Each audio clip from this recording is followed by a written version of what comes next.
Le Niger est un État souverain, jusqu'à preuve du contraire. Et cet État souverain est lié par des accords que les autorités du moment de l'accord ont signés. Et les autorités en place au moment où on décide d'y mettre fin sont en droit de demander qu'il soit mis fin à ces accords.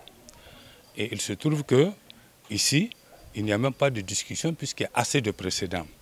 Lorsque Kounté est arrivé au pouvoir à renverser Djori, il a bel et bien mis fin à la présence des bases militaires françaises au Niger.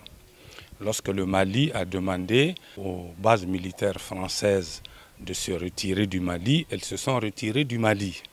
Alors, qu'est-ce qu'il y a de nouveau par rapport au Niger pour que l'on puisse dire que la notification faite par voie diplomatique, puisque dans le communiqué on a dit qu'il sera notifié par voie diplomatique, faite aux autorités françaises de mettre fin à la présence de leur base française, qu'est-ce qu'il y a de nouveau qui fait que ici ça pose problème?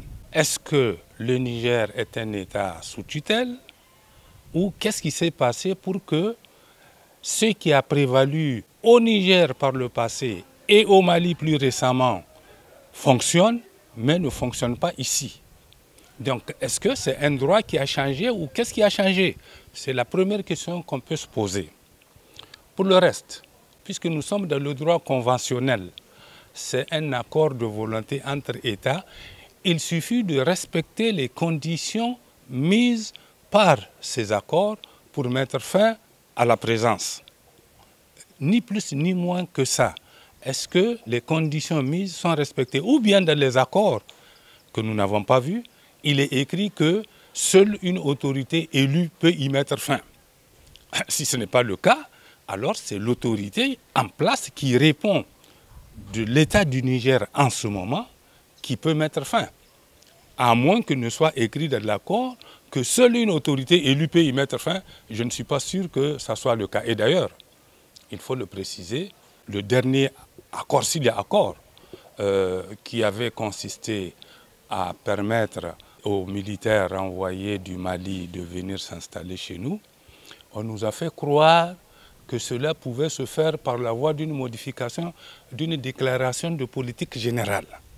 Une déclaration de politique générale n'est pas un acte juridique qui peut justifier à lui seul la présence d'une force étrangère sur notre territoire. Et à ma connaissance, parmi les conventions dénoncées par les militaires, je n'ai pas entendu un acte ou une convention datant de l'après-déclaration de politique générale qui eut peut-être par la suite, après cette déclaration de politique générale, qui eut justifié la présence de ces forces ici. Donc à la limite, on peut même dire que le dernier acte de présence des militaires français sur le territoire du Niger, ceux venus du Mali, n'a même pas de base légale ou conventionnelle. Donc il faut qu'on le sache. Est-ce que, en vertu de quoi est-ce que quand ceux qui sont venus du Mali sont sur le territoire nigérien? Si ces différents délais arrivent à terme, on aura affaire à une présence de fait, c'est-à-dire en quelque sorte une occupation, puisque c'est une présence forcée, une présence qui nous est imposée par une force extérieure sur notre territoire. Ça devient une occupation, pratiquement.